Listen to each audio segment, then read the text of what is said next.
Video like जरूर कर लीजिए और ऐसे वीडियो लगातार फ्री में पाने के लिए चैनल को तुरंत सब्सक्राइब कर लीजिए और बेल आइकन को जरूर टैप कर लीजिए ताकि आगे भी सारे वीडियो आपको मिलते रहे। यूट्यूब में फॉलो करते हैं तो प्लीज ये वाला फ्री टेलीग्राम चैनल जरूर ज्वाइन कर लीजिएगा। सारे नोटिफिकेशन सारे अपडेट यहीं पे आते हैं, ध्यान रखिए। दोस्तों, स्वागत है आप सभी का ऑनलाइन एग्जाम प्रिपरेशन पर, which is the part of study for civil services. दोस्तों, यहाँ पर हम कमेटीज़ के बारे में आज जानेंगे। कुछ नई और पुरानी समितियों को देखेंगे, मेजर कमेटीज़ जो हैं, और ये शॉर्ट वीडियो के फॉर्म में हम कवर कर रहे हैं। इसका एक पार्ट देख चुके हैं और कुछ समितियाँ देखी भी थी, आज उसके आगे देखेंगे। तो चलिए स्टार्ट करते हैं। यहाँ पर हमने जो देखा था लास्ट, ये समिति हमने देख ली थी। 4 सदस्यीय उच्चाधिकार प्राप्त सलाहकार समिति का गठन हुआ था अक्टूबर 2021 में। इसके बाद अगली जो समिति है इसको हम देखेंगे, राष्ट्रीय संचालन समिति। इसका गठन भी अक्टूबर 2021 में ही किया गया। इस समिति से संबंधित जानकारी देखते हैं। स्कूल शिक्षा और साक्षरता विभाग ने निपुण भारत मिशन के कार्यान्वयन के लिए राष्ट्रीय संचालन समिति का गठन किया। तो जो निपुण भारत मिशन था, इसका कार्यान्वयन किया जा सके, इसको एग्जीक्यूट किया जा सके, इसके लिए इस समिति का गठन किया गया अक्टूबर 2021 में। अब इस समिति से संबंधित कौन कौन था? केंद्रीय शिक्षा मंत्री श्री धर्मेंद्र प्रधान, एनएससी के अध्यक्ष और शिक्षा राज्य मंत्री श्रीमती अन्नपूर्णा देवी इस समिति की उपाध्यक्ष होंगी। इसके अलावा निपुण भारत को स्कूली शिक्षा और साक्षरता विभाग, शिक्षा मंत्रालय के द्वारा लागू किया जाएगा। तो ये इससे संबंधित महत्वपूर्ण जानकारी देखी हमने। इसके बाद अगली समिति देखते हैं। अगली समिति है NUE लाइसेंस पर समिति गठित की गई। कब की गई? सितंबर 2021 में ये गठित की गई। इससे संबंधित जानकारी देखते हैं। भारतीय रिजर्व बैंक, जो रिजर्व बैंक ऑफ इंडिया है, इसने नई अम्ब्रेला इकाई, न्यू अम्ब्रेला यूनिट जो है, लाइसेंस के आवेदनों की जांच करने के लिए और इस पर सिफारिशें देने के लिए एक समिति का गठन किया है। इसके जो सदस्य हैं या फिर अध्यक्ष हैं, श्री P वासुदेवन इसके 5 सदस्यीय समिति के अध्यक्ष हैं। तो इनके द्वारा इस समिति की अध्यक्षता की जाएगी श्री P वासुदेवन के द्वारा। और ये 5 सदस्यीय समिति है, इसमें 5 सदस्य हैं। और NUE जो है, भारतीय राष्ट्रीय भुगतान निगम, national payment corporation of India NPCI के साथ प्रतिस्पर्धा करने के लिए अपना स्वयं का भुगतान बुनियादी ढांचा स्थापित करेंगे। तो ये इसका उद्देश्य हो जाएगा। और ये लाइसेंस जो है, इस पर समिति गठित की गई इसकी सिफारिशें देने के लिए या फिर आवेदनों की जांच करने के लिए। जो लाइसेंस के लिए शुरू किया गया था, इसके आवेदन की जांच करने के लिए समिति का गठन किया गया। इसके बाद अगली समिति है NCC की व्यापक समीक्षा के लिए उच्च स्तरीय विशेषज्ञ समिति का गठन किया गया। कब किया गया? सितंबर 2021 में किया गया। अब इसमें क्या है, रक्षा मंत्रालय ने राष्ट्रीय कैडेट कोर जो है NCC जिसको कहते हैं, कि व्यापक समीक्षा के लिए एक उच्च स्तरीय विशेषज्ञ समिति का गठन किया है। पूर्व सांसद वैजयंत पांडा इस समिति के अध्यक्ष रहेंगे। 15 सदस्यीय समिति है और इसमें क्रिकेटर MS धोनी और महिंद्रा ग्रुप के चेयरपर्सन जो चेयरमैन हैं आनंद महिंद्रा भी इसके सदस्य शामिल हैं। तो जो 15 सदस्य हैं उनमें से ये दोनों मुख्य रूप से शामिल हैं इसमें, और वैजयंत पांडा इस समिति के अध्यक्ष होंगे और ये पूर्व सांसद हैं। ठीक है, तो NCC की व्यापक समीक्षा करने के लिए समिति गठित की गई सितंबर 2021 में।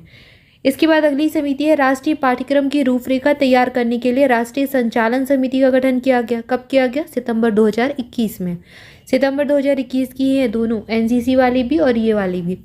इसका गठन किया शिक्षा मंत्रालय ने 21 सितंबर 2021 को। भारतीय अंतरिक्ष अनुसंधान संगठन, जो इसरो हमारा अनुसंधान संगठन है, इसकी पूर्व अध्यक्ष कस्तूरी रंगन की अध्यक्षता में राष्ट्रीय पाठ्यक्रम की रूपरेखा तैयार करने के लिए एक 12 सदस्यीय राष्ट्रीय संचालन समिति का गठन किया गया। तो इसमें 12 सदस्य, अध्यक्ष कौन है? इसरो की पूर्व अध्यक्ष जो है कस्तूरी रंगन, इनको इसकी अध्यक्षता सौंपी गई है। इसके अलावा इससे संबंधित और जानकारी, कस्तूरी रंगन ने राष्ट्रीय शिक्षा नीति 2020 के लिए मसौदा समिति की भी अध्यक्षता की थी। और इसके साथ ही ये इंपॉर्टेंट फैक्ट, ये पूछा भी गया एग्जाम में, जिसने एक नई राष्ट्रीय पाठ्यक्रम की रूपरेखा के विकास में सिफारिश भी की थी। तो इन्होंने सिफारिश की थी कि एक नई पाठ्यक्रम की रूपरेखा तैयार होनी चाहिए और इसलिए समिति गठित की गई और इसका अध्यक्ष इनको बनाया गया। आखिरी बार राष्ट्रीय पाठ्यक्रम की रूपरेखा वर्ष 2005 में विकसित की गई थी। तो 2005 के बाद अब इसको फिर से जो है बनाया जाएगा, फिर से इसकी रूपरेखा तैयार की जाएगी। और 2021 में समिति गठित हुई थी, सितंबर 2021 में। इसके बाद अगला जो नाम है, अगली समिति देखेंगे, पत्रकार कल्याण योजना से संबंधित दिशा निर्देशों की समीक्षा के लिए एक समिति गठित की गई सितंबर 2021 में। 2 सितंबर 2021 को सूचना और प्रसारण मंत्रालय की पत्रकार कल्याण योजना के मौजूदा दिशा निर्देशों की समीक्षा करने और उनमें उपयुक्त बदलाव करने की सिफारिश करने के लिए सूचना और प्रसारण मंत्रालय ने एक प्रसिद्ध पत्रकार और प्रसार भारती के सदस्य श्री अशोक कुमार टंडन की अध्यक्षता में एक 10 सदस्यीय समिति का गठन किया। इसमें 10 सदस्य हैं। इसका गठन किया किसने? सूचना और प्रसारण मंत्रालय ने। अध्यक्ष कौन है? श्री अशोक कुमार टंडन है। इसका उद्देश्य क्या है? जो पत्रकार कल्याण योजना है इसके दिशा निर्देशों की समीक्षा करना है और इसमें जो बदलाव हैं उनकी सिफारिश करना है। ठीक है। और 2021 में इसका गठन हुआ, 2021 में भी सितंबर माह में। ठीक है। तो यहाँ पर हमने ये समिति देखी। इसके बाद अगली जो समिति है, सीमेंट उद्योग के लिए 25 सदस्यीय विकास परिषद की स्थापना की गई जुलाई 2021 में। केंद्र सरकार ने डालमिया भारत समूह के CMD पुनीत डालमिया के अधीन सीमेंट उद्योग के लिए 25 सदस्यीय विकास परिषद का गठन किया है। और ये जो समिति है, परिषद कचरे को समाप्त करने, अधिकतम उत्पादन हासिल करने, गुणवत्ता को बेहतर करने और साथ ही साथ लागत घटाने और उत्पादों के मानकीकरण के उपाय सुझाएगी। तो समिति का उद्देश्य क्या है? समिति का कार्य रहेगा इन सभी चीज़ों पर विचार करना। 25 सदस्यीय विकास परिषद है ये, जिसका गठन किया गया। और ये किसके अधीन?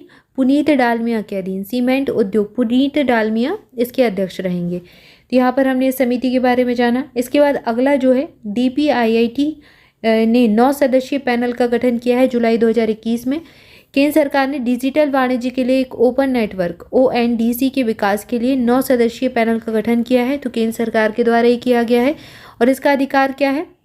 जिसे डिजिटल एकाधिकार को रोकने के लिए डिज़ाइन किया गया है। तो जो डिजिटल एकाधिकार है इसको रोकने के लिए समिति को बनाया गया है। इसमें क्या है? उद्योग और आंतरिक व्यापार संबंधन जो विकास है DPIIT के द्वारा घोषित 9 सदस्यीय टीम ने नंदन नीलेकणी और RS शर्मा शामिल हैं। तो इसमें जो समिति है इसमें 9 सदस्य हैं और 9 सदस्यों में नंदन नीलेकणी भी हैं और RS शर्मा भी इसमें शामिल हैं।